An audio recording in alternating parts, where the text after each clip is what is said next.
Buenos días, soy Pilar Hernández Sardina, estudiante de cuarto de Medicina de la Universidad de Murcia y he realizado esta semana las prácticas en la Unidad de Salud Medioambiental del Hospital Clínico Universitario Virgen de la Risaca.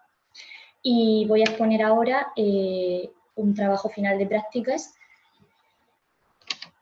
hablando sobre los pesticidas en el hogar y en la escuela.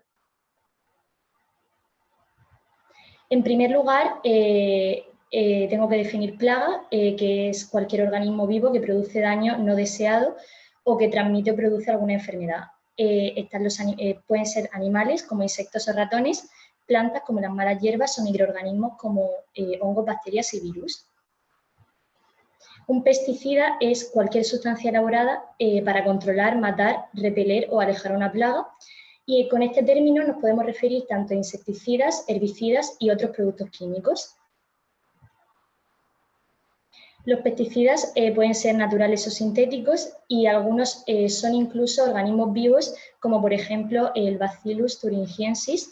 Se trata de una bacteria entomopatógena que es capaz de producir una amplia variedad de proteínas insecticidas que son letales para distintos órdenes de insectos. Presenta bajo impacto ambiental y es una alternativa ecológica para el control, por ejemplo, de orugas y polillas. Los herbicidas son pesticidas que se usan para controlar las malas hierbas en céspedes, en carreteras, en parques u otras zonas públicas, y el herbicida más famoso es el glifosato. Tenemos que saber cómo se controla una plaga. Un control eficaz de plagas requiere conocimiento previo sobre la plaga y sus hábitos y sigue 3 pasos. El primero de todo es que tenemos que identificar la plaga, ya que un error en la identificación puede dar lugar a riesgos innecesarios para las personas y para el medio ambiente. En segundo lugar, tenemos que aprender sobre ella, como por ejemplo buscarla por su área geográfica. Y en tercer lugar, tenemos que controlar, ya que hay que utilizar los métodos menos tóxicos posibles en primer lugar. Tenemos diversos tipos de pesticidas y cada tipo es efectivo frente a plagas específicas. El término cida proviene del latín y significa que mata. Podemos destacar algicidas, controlan las algas, biocidas, acaricidas los ácaros, fungicidas los hongos, fumigantes, herbicidas, insecticidas, ovicidas, molusquicidas, nematicidas o rodenticidas para los ratones. Desde la antigüedad se han usado sustancias químicas para combatir las plagas, pero sin embargo con el paso del tiempo nos hemos dado cuenta de la toxicidad y las consecuencias del uso de los pesticidas. Entonces ha aumentado la preocupación sobre los posibles efectos tóxicos para tanto la salud como para el medio ambiente. Los bebés y los niños son más sensibles a los efectos tóxicos de los pesticidas que los adultos, ya que su cerebro, su sistema nervioso y los órganos del bebé aún están en desarrollo después del nacimiento. Por ejemplo, el hígado y los riñones inmaduros del bebé no realizan adecuadamente la función de eliminar estos pesticidas del organismo. Además, los niños pasan más tiempo cerca del suelo pues, por su pequeña estatura, su curiosidad, y es donde los pesticidas han sido aplicados, entonces tienen más riesgo de estar en contacto con ellos. Tienen más respiraciones por minuto y más superficie en piel en relación a su peso corporal y son más propensos a llevarse a las manos pues, diversos objetos, juguetes y se los llevan a la boca y que los han tocado previamente y han estado en contacto con otras superficies. En cuanto a los efectos de la salud, la probabilidad de desarrollar los problemas de salud como consecuencia del contacto con los pesticidas depende de la toxicidad primaria del pesticida. Veremos que en los botes, la etiqueta siempre estará la palabra precaución, advertencia o peligro. Y el segundo también depende de la exposición al pesticida, que puede ser o bien por la ingestión, o por la inhalación, o por la exposición cutánea. Algunos de los efectos conocidos de los pesticidas más importantes son, en primer lugar, a nivel neurológico, ya que pueden producir retrasos en el neurodesarrollo, hiperactividad, alteraciones de la memoria de la concentración, cefaleas, mareo, ataxia, fatiga, irritabilidad, temblor, debilidad muscular o convulsiones. Además, otros estudios han vinculado los pesticidas con la aparición del cáncer infantil También cabe destacar reacciones alérgicas tales como el asma, la dermatitis o anafilaxia. En cuanto a la toxicidad reproductiva, hay estudios que demuestran que algunos pesticidas, como los insecticidas organofosforados, están asociados con la baja fecundidad en la mujer, y en cuanto a los hombres, los pesticidas presentan capacidad disruptora endocrina, lo que puede provocar que disminuya el número de espermatozoides o disminuya el tamaño y la masa testicular. En cuanto al desarrollo intrauterino, podemos destacar bajo peso al nacer, abortos espontáneos, prematuridad o anomalías congénitas. Otro aspecto que he destacado ha sido la relación de los pesticidas con el autismo, ya que aunque el autismo tiene mayoritariamente componente genético, hay un componente importante medioambiental. Uno de los factores de riesgo que aumenta la probabilidad de sufrirlo es la exposición de la madre durante la gestación a los pesticidas. Un estudio llevado a cabo por la Universidad de California concluyó en que la exposición a pesticidas puede alterar la metilación del ADN de la placenta, lo que puede cambiar el funcionamiento de esta y, por tanto, el desarrollo del feto, por lo que el autismo, por lo que incrementa la probabilidad de autismo de forma exponencial esta exposición a pesticidas durante el embarazo de la madre. Vale, algunas de las medidas con las que podemos proteger a los niños en el hogar para que no sufran esta toxicidad son almacenar los pesticidas donde los niños no los puedan alcanzar o ni siquiera ver. Los pesticidas del jardín deben estar bajo llave en un cobertizo. Nunca se debe transferir, esto es muy importante, que nunca se debe transferir pesticidas a otros recipientes que los niños puedan asociar con cualquier tipo de comida o bebida. Guardar los pesticidas inmediatamente después de usarlos. Antes de aplicar los pesticidas, alejar del área a los niños y mascotas hasta su posterior aplicación, y asegurarse de que abuelos o cuidadores sepan lograr esta seguridad que hemos explicado en los hogares. Otras medidas a tener en cuenta pueden ser eliminar las fuentes de alimento y agua, como por ejemplo tuberías con fugas. Los pesticidas de la dieta son la mayor fuente de exposición infantil, por lo que tenemos que vigilarlos bien. Podemos destacar que las frutas y hortalizas son los alimentos con más pesticidas y que, por tanto, debemos pelarlas y lavarlas, evitando de tal modo estos pesticidas que se encuentran en las cortezas de las frutas y verduras.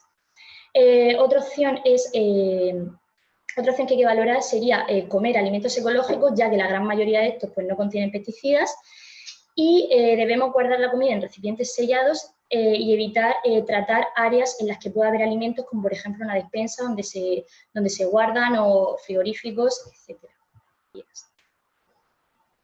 Aquí podemos ver una imagen de una escuela donde hay un cartel en el que se prohíbe fumigar y pone unos requisitos: a menos de 50 metros, sin avisar 48 horas antes, cuando el viento va hacia la escuela, porque puede haber partículas que se desplacen y afecten a los niños. Luego he querido especificar sobre algunas de las plagas que tenemos más importantes y más frecuentes en nuestros hogares y que las sufrimos pues, en distintas épocas del año, empezando con las cucarachas, en las que lo más importante que debemos destacar es el orden y la higiene para prevenir que aparezcan plagas de cucarachas.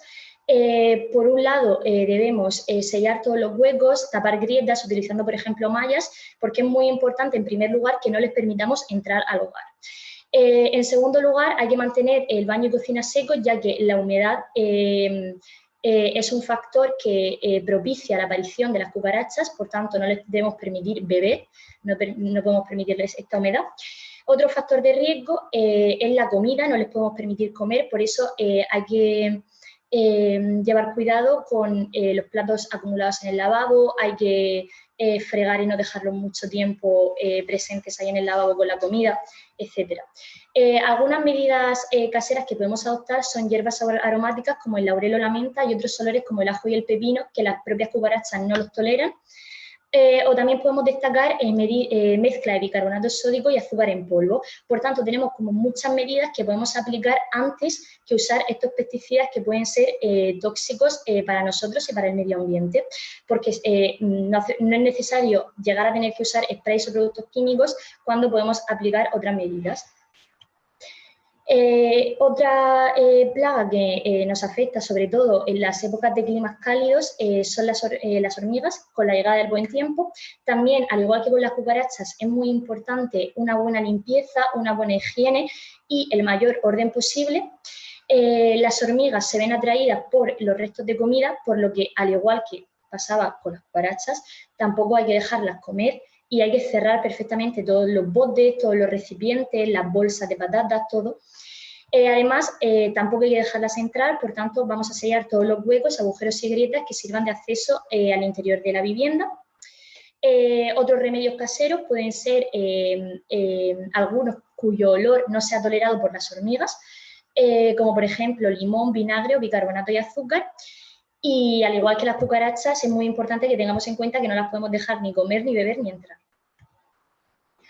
Las plagas de mosquitos son muy molestas por las picaduras, pero también tienen relevancia porque los mosquitos son vectores de enfermedades graves. Podemos emplear también remedios caseros como colocar un vaso de vinagre con agua o dejar medio limón en la ventana. También cabe destacar el aceite de eucalipto con esencia de limón. Y se pueden usar plantas como la citronela que repelan la presencia de mosquitos. También barreras físicas, como puede ser el empleo de mosquiteras en puertas y ventanas. Y en estos últimos años se han detectado nuevas especies, como por ejemplo el mosquito tigre, que tienen un potencial muy alto de transmisión de enfermedades, lo cual ha llevado a un aumento de demanda de la fumigación.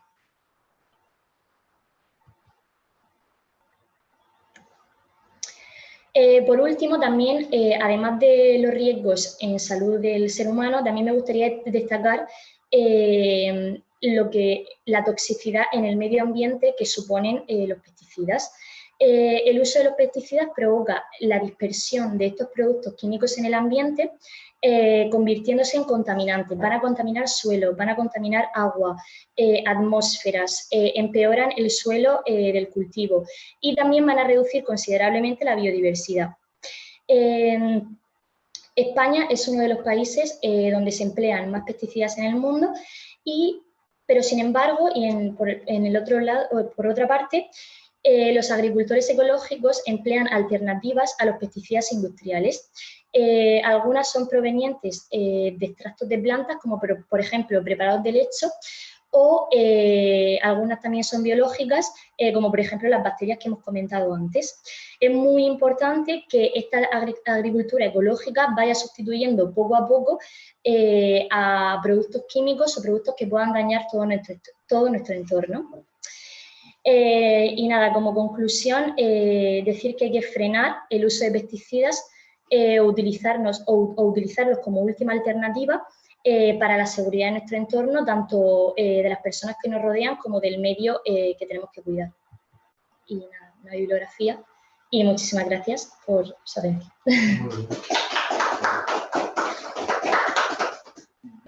Vale. En cuanto a los pesticidas en la escuela, se deben prohibir sustancias químicas en colegios y espacios públicos, dando prioridad a técnicas más saludables. Mientras se adoptan estas medidas, es necesario minimizar la exposición de niños y niñas. No es fácil evitar la exposición, ya que estos productos son aplicados en horario de trabajo de los jardineros en zonas colindantes, que en parte coincide con el horario escolar, y por la dispersión y persistencia la exposición puede ocurrir horas y días después. Es obligatorio informar al director o directora y hacer pública la fecha y productos a utilizar para adoptar medidas preventivas necesarias. Escolares con enfermedades crónicas, como por ejemplo cáncer, supervivientes de cáncer, patología respiratoria o alteraciones del desarrollo sexual, extremarán las medidas de precaución para evitar la exposición. También sería necesario dar información en salud ambiental escolar sobre pesticidas a la comunidad escolar para reducir el uso, conocer otras alternativas ecológicas y disminuir la exposición térmica, respiratoria, ocular y digestiva.